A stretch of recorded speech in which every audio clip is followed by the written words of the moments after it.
Here are a few exercises that I think help out the lower back the most. So these are the most beneficial exercises. I think one of the top ones is actually a squat. So just a standard squat. And so when we're doing that squat, we make sure weight's on the heels. We're really well shifted back, stick the butt out, and we shift down in there. Usually what we'll do, let me grab my chair over here. I threw it off to the side there. So usually what we do with the squat is we put a chair back there so you feel confident to shift back, because a lot of people will load forward, and for those of you with lower back pain, it's the rounding of the back that's going to be the worst thing too. So what that rounding is the hips trying not to work. So what we need to do is we need to straighten and force the hips to work, and the lower back does less work. And what we do is we get stronger hips, more flexible hips, and we actually get a back that's stronger at staying still. It's better at staying still. And so what we're going to do is chest out, butt out, and we're going to ease down in there.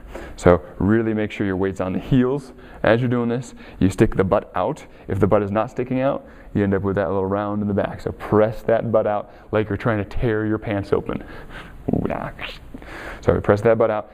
Sticking the chest out will help too, because rounding the shoulders starts to create some of that rounding too. So push the chest out and the butt out, and you're going to sink down as low as you can while keeping that good posture. So now you're getting strength and stretching, because you're in that stretching position, because you're as deep as you can get, and then you're going to come back out of there. As you come back out, make sure you come back out slowly, carefully, with those same principles in mind. Now, just for the knee's sake, I'll make sure I cover this, is make sure your knees aren't going in. Squeeze those out at the same time. That will engage the hips more. That will strengthen the hips in the way that you need, and it will help out lower back, and it also helps out the knees, making sure those knees are out. So good squat again. Weight on the heels, chest out, butt out. Sink as low as you can. At first, it may just be up in here. That may be as low as you can while keeping the back straight. All right, don't go any lower than that. Don't worry about it. Go as low as you can, and eventually, as you work on it, you'll find a little bit deeper. You'll be a little bit deeper, and then eventually, this chair will be too high, and you'll be able to get even lower than that. And once you get to that point, your hips are going to be a lot stronger, a lot more flexible. Your back is going to love it. So, another exercise that's really good for the lower back. Oh, my chair just fell over. Is I'll show the booty bridge here first. So we're going to be laying on the ground, feet pulled in, stomach's in tight. Again, this is to help work those hip muscles. You're going to press the heels down the ground, squeeze the hips up. So you're tightening the butt cheeks, squeezing the hips up. Keep the back straight. So stomach is braced, back is nice and straight. You come down a little bit and you squeeze back up. Again, narrow that range of motion until you can protect yourself. Some people will try to squeeze so high that they start to arch their back too hard. Don't do that. Squeeze as high as you can while keeping braced here, and you should feel maybe some stretch across the top of the legs and that big squeeze back in here. So that's a great exercise as well. And for these exercises, I recommend, getting to where it's 10 to 20 repetitions. So as you get those higher numbers, you actually start to limber up more. You warm the area up more, and you'll find more flexibility benefits and more strengthening opportunities there, without having to have as heavy a resistance level. Now for the core, we need to teach your core how to work again.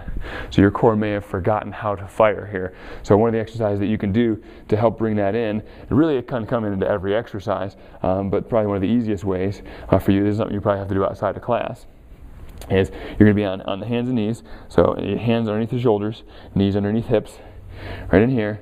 And what I want you to do is you're going to keep the back nice and straight, exactly where it is, and you're just going to pull in the abdominal. So I'm just pulling in right around the waistband, like I'm trying to pull my stomach away from my waistband here. Especially that area and a little bit lower. So those deep muscles in there, those ones really protect the lower back. And a lot of times they have forgotten how to fire. And so this helps us to be able to work on those. So they're kind of the muscles right over the bladder in a way. So if you feel like you're squishing your bladder, you might have the right ones there. So you're pulling in right there, and then you relax. Pull in, and I recommend holding it longer than a breath worth. So I would take several breaths per pull in there, and then you relax, let it out. Now, one thing people will do when they're doing this one is they'll pull in and they'll go right in there, and that's not it. We want to keep everything still. Everything still except for those abdominal muscles are doing the work. You relax, you're going to feel things hang down a little bit, and then when you pull back in, you're going to suck those muscles back in there.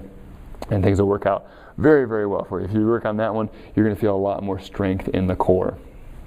So another one that I really like, that's helped me out quite a bit personally too, is a very gentle way of actually strengthening the lower back. So specifically going for lower back strength, because if the lower back is stronger, it can take a beating a little bit more too.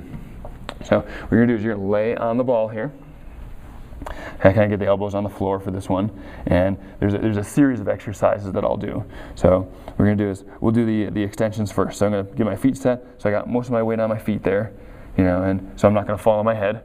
And what you can do is hands by your side, you could just come up a little bit, right in here. So there's a little bit of motion lower back. We don't want to go to extension though. So we can curl over, and we come back to straight. Curl over, come back to straight, and when you come back to straight, tighten your butt cheeks. When you come back to straight there. All right, so I recommend doing 15, 20, up to 30 repetitions of that one, and before moving on to the other ones. So you got the elbows down, you're shifted forward more, and now I got weight on my hands, and now my feet can dangle there. And what we're gonna do is abs in tight. Even more careful about not extending is tighten from the hips and squeeze from the butt. So the back isn't flexing on this one. We're really just flexing through the hips, but we're having to brace to keep the back from swaying back and forth as we do this one. So we stay braced, and we squeeze in there for this one, and we get some really nice benefits from that. And then the finisher there. So again, 15 to 30 repetitions there, and then we've got opposite arm and leg raises there. So you're going to raise up one arm, opposite leg. Now, make sure your weight's really balanced on the ball when you're doing this one. So a lot of people will push off the ground and do this. What we want to do is actually want to put that core on the ball, relax that core on the ball, and we're going to lift up, opposite arm, opposite leg, extend out pretty good, reach up. What you're going to notice is if you raise your arm too high, you're going to fall towards the leg. If you raise the leg too high, you're going to fall towards the arm. And what we're looking for is keeping the core solid, get as much as you can, and carefully coordinate that movement. So carefully coordinate that movement using the hand and foot that are on the ground as little as possible. So coordinating that movement and shifting through there. So right in there, you're going to feel some warmth in the lower back as you do that one. So it's going to heat up. It's going to feel a little toasty. It's going to feel a little bit like when you do some ab stuff. Sometimes you get the ab burn. Well, we're going to get a little bit lower back burn. It's going to get toasty there. And so that can be a good thing, but just make sure you stay within your own comfort limits for some of that. One other recommendation when you're talking about exercise in the lower back is it can be easy to overdo it. So sometimes if you're doing some great exercise, maybe in that moment they feel okay, but then the next day they're sore. So let's say I've made my legs really, really sore. If I'm not careful, that next day when I go to bend down to get something, maybe I'm less likely to use the lunge thing because my legs are sore, so I start bending more, and that's when we start having some back problems too. So maybe we worked everything really, really well, but now because we're a little bit tired, we've worked some muscles, now we start compensating more with lower back because some of the muscles that need to get stronger to help protect the lower back are tired currently. So when you're sore, you need to be extra careful about making sure you're not favoring tired leg muscles, and bending your back. So let those leg muscles, if they're tight and sore, let them still work, make them stretch and work to help you bend down and get things, or else your lower back is going to take too much.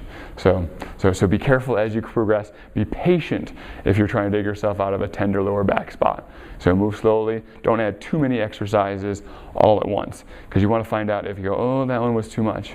You want to know which one that was. So, and we can help you with that. Again, I recommend talking to a doctor, a physical therapist, and we'd love to do a one-on-one session with you to get more detailed for you specifically. So those are some exercise ideas for lower back. This is Jeremy Burnett saying have fun, be safe.